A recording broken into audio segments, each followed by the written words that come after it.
লজ্জা করে না? গলায় দড়ি দিয়ে মরা উচিত বিজেপির নেতৃবৃন্দকে। লজ্জা থাকলে যারা মানুষের উপর অত্যাচার করে তাদের গলায় পুকুরে জলে ডুবে মরা উচিত।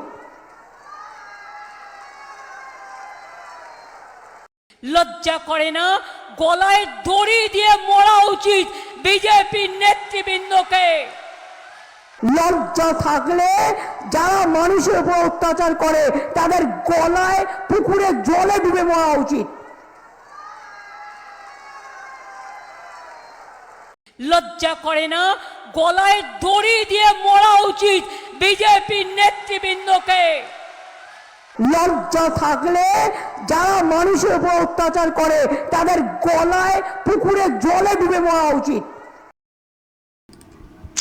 ছি ছি ছি ছি ছি, ভাষা। ইস, ইনি মুখ্যমন্ত্রী, দলের প্রচারে গেছেন, সেখানে বিপক্ষ দল বা যারা আছে বা আছেন তাদের উদ্দেশ্যে এই ধরনের মন্তব্য, এটা করা যায়? দর্শক, বিরোধী পার্টি, বিরোধী পক্ষ, বিপক্ষ তার সম্পর্কে বলতেই পারেন, যুক্তি দিয়ে, তথ্য দিয়ে বলতেই পারেন, কিন্তু তা বলে এটা বলা যায় যেটা উনি বলছেন? পাগল হয়ে গেছেন নাকি? পুরো মাথা শেষ, পাগল? দর্শক, আমি তো বলবো যে ইনার থেকে সাবধান থাকতে হবে, সাবধান থাকতে হবে। কাছাকাছি বেশি যাওয়া চলবে না। দাঁত বের করে হাসতে পারেন, কিন্তু কামড়ে দিতেও পারেন। আমি যা দেখছি চোখ মুখ, যা ভঙ্গি, আমার কিন্তু খুবই ভয় করছেই বলবো। আমি যদিও কাছাকাছি যাই না, তো যারা যান একটু সাবধানে থাকবেন, একটু সাবধানে যাবেন। উনি যেভাবে কথা বলছেন, মাথার ঠিক নেই। বিজেপির নাকি এইভাবে মরা উচিত। তো এক্ষুনি তো পাল্টা প্রশ্ন উঠবে, তাহলে আপনি যা করছেন, আপনি যেভাবে বাংলার মানুষকে নির্যাতন করছেন, বাংলার মানুষের সর্বনাশ করছেন, আপনি কোন মুখে ভোট চাইছেন? আপনারও তো উনি কি বললেন বাদ দিন, আমি তো বলবো যে যদি ওনার আঙ্গিকে আমি কথাটা বলি, উনি যেভাবে কথা বলছেন, এক্ষুনি তো কেউ বলবেন যে ওনার তো থুতুতে, তাই না? বলবেন না এক্ষুনি পাল্টা? বললে নিশ্চয়ই বলবেন ওনার মৃত্যু কামনা করা হচ্ছে। মৃত্যু কামনা তো উনি নিজে করছেন। এটা কি করা যায়? ইস, আপনি যা করেছেন, রাজ্যটার যা সর্বনাশ করেছেন, করে যাচ্ছেন, তারপরেও আপনি গলাবাজি করবেন, ভোট চাইবেন, আর অন্যরা আপনাকে উৎখাত করার জন্য এখানে লড়লে, কথা বললে তাদের সম্পর্কে এই ধরনের মন্তব্য করবেন। আবার নির্বাচন কমিশনার যিনি রয়েছেন, মুখ্য নির্বাচন কমিশনার, তার সম্পর্কেও সব উল্টোপাল্টা মন্তব্য এই এসআইআরকে নিয়ে। ইনি মুখ্যমন্ত্রী। দর্শক, ইনাকে আর কখনো এই চেয়ারে বসতে দেওয়াটা উচিত নাকি ছুঁড়ে ফেলে দেওয়াটা উচিত? দর্শক বলবেন। এ পাগল টাইপের লাগছে, পুরো পাগল টাইপের। একটা বক্তব্য শুনছিলাম, অদ্ভুত। মানুষকে যে কত বোকা ভাবেন আমি জানি না, সত্যি মানুষ ওনাকে কি ভাবছেন এখন। দেখবেন একটা বক্তব্য, সবার নাকি নাম কেটে দিয়েছিল নির্বাচন কমিশন, হঠাৎ করে সবার নাম। দেখুন কি বলেছেন। আপনারা কি জানেন মা ভাই বোনেরা, গতকাল রাত্রে সবার ভোট কেটে দিয়েছিল? কারো ছিল না। বাংলায় যত লোক আছে, হঠাৎ হাফিজ ভ্যানিশ হয়ে গেল, নিয়ে বলছে টেকনিক্যাল ফল্ট হয়েছিল। আরে আমি আমার নামটা খুলে দেখছি, আমি অ্যাডজুডিকেশন। বুঝতে পারছেন অবস্থা? এরা করতে পারে না এমন কোনো কাজ নাই, তাই এখন থেকে তৈরি থাকুন। এটা বিশ্বাসযোগ্য? প্রথমত উনি কখন দেখেছেন কে জানে যে সবার নামটা বাদ। অ্যাডজুডিকেশনের যে পার্টটা, সেখানে অনেক বুথকে অ্যাডজুডিকেশন হিসেবে দেখানো হচ্ছিল, কিন্তু যারা এসআইআরের ফাইনাল লিস্ট চেক করছিলেন তাদের তো সব দেখা যাচ্ছিল। আর আমি তো আজকেও দেখলাম ওনার পার্টটাও চেক করে দেখছিলাম, ওনার নাম তো দিব্যি আছে, দিব্যিতে অ্যাভেলেবেল আছে। তো আর যদি টেকনিক্যাল কারণে কখনো কোনো শাটডাউন হয়ে যায় বা ওয়েবসাইট যেটা আছে সেটা যদি কখনো সমস্যায় পড়ে যায়, সেটা হবে তাৎক্ষণিক।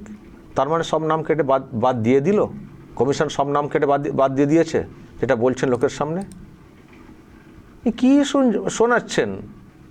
গল্পে তো গরুকে গাছে চড়িয়ে দিচ্ছেন, কি শোনাচ্ছেন? কি মনে করছেন বাংলার মানুষকে যা খুশি বলবো?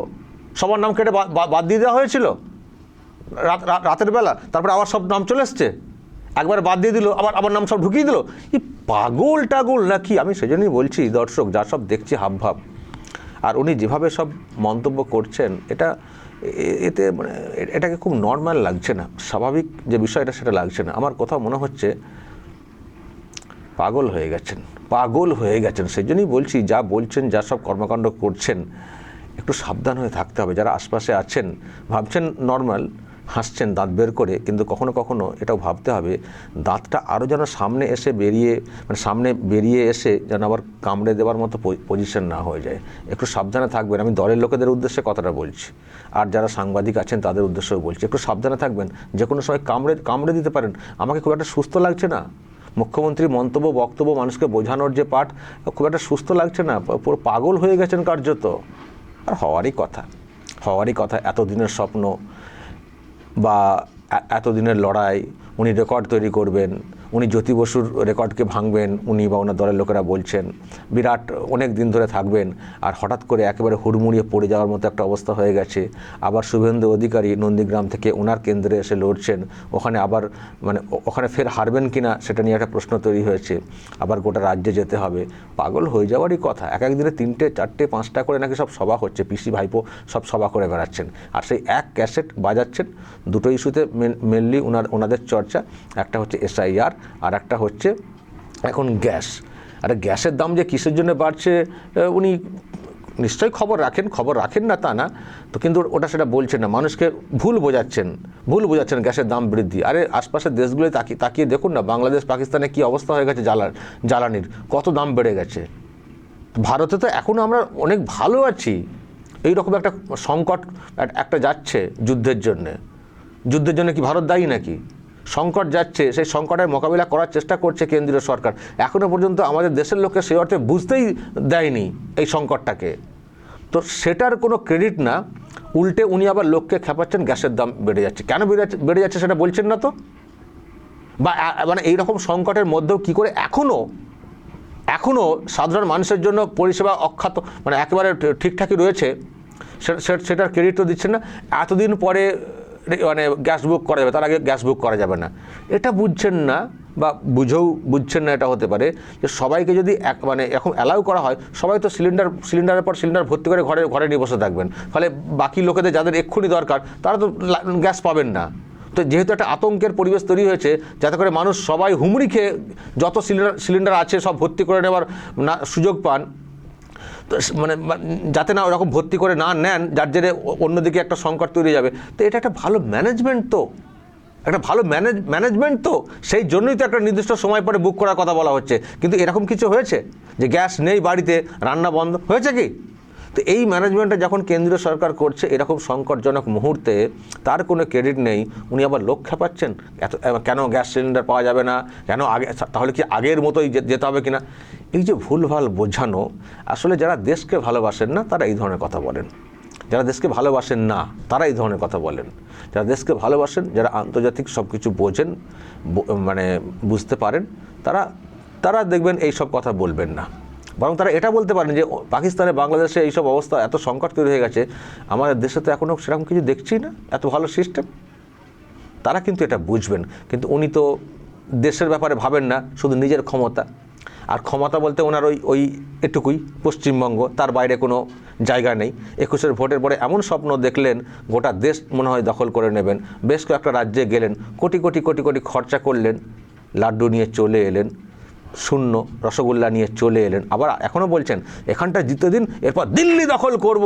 যান না দিল্লিতে একবার, লাথি মেরেন ওখান থেকে ভাগিয়ে দেন লোকজন, সে আমরা দেখবো। এই তো দিল্লিতে তো ভোট হলো, দিল্লিতে ভোট হলো ওখানকার, তো সেই ভোটে তো কই প্রার্থী দিলেন না, তো খুব তো দিল্লি করেন, কই প্রার্থী দিয়ে তো কিছু করতে পারলেন না, তো আবার কি দিল্লি দেখবেন? হ্যাঁ, 21-এর ভোটের পরে অত লম্পজম্প করেও কিছু করতে পারলেন না, এখন ক্ষমতায় আসবেন কিনা সেটা ঠিক নেই, আবার দিল্লি দখলের স্বপ্ন দেখছেন। আর যার মুখে এই রকম ভাষা, দিল্লি কেন, আমি আবারও বলছি, যে চেয়ারে বসে আছেন এই চেয়ারটা তো আর বসে থাকতে পারবেন কি না সেটা এখন সবথেকে বড় প্রশ্নের। আর আমি তো বলবো উনি যেভাবে কথা বলছেন, এক তো বলছি যে পাগল হয়ে গেছেন, না হলে এরকম কথা বলা যায় না, কথা বের হওয়ার কথা না, কিন্তু মানুষকে ভাবতে হবে যে এই মানুষটাকে কি আবারও ভোট দেব, আবারও ক্ষমতায় বসাবো, এরকম পাগল একজনকে ক্ষমতায় বসাবো, যা করেছেন রাজ্যের সর্বনাশটা, আবার নিজেদের পায়ে ফের কি কুড়ুল মারবো, এটা মানুষকে ভাবতে হবে। কারণ উনি যা শুরু করেছেন, উনি নিজেকে যেভাবে ব্যাখ্যা দিচ্ছেন, পাশে লোকে আবার কেউ হাততালিও হাসছেনও। আমি ভাবছি হাসছেন ঠিক আছে, সাবধান থাকবেন, ফটাং করে ঘুরিয়ে আবার কামড়ে না দেন, কারণ কোনো কিছু বলা যাবে না। উনি যেভাবে আচরণ শুরু করেছেন, আবারও বলছি, আমার কিন্তু খুব একটা সুস্থ লাগছে না। দর্শক বলবেন আপনাদের কেমন লাগছে, সুস্থ লাগছে? কেনই বা এইরকম পাগল টাইপের লাগছে ওনাকে, পেছনে কারণ কি? দর্শক বলবেন, অবশ্যই যা বলার বলবেন এবং নজর রাখবেন আরামবাগ টিভিতে।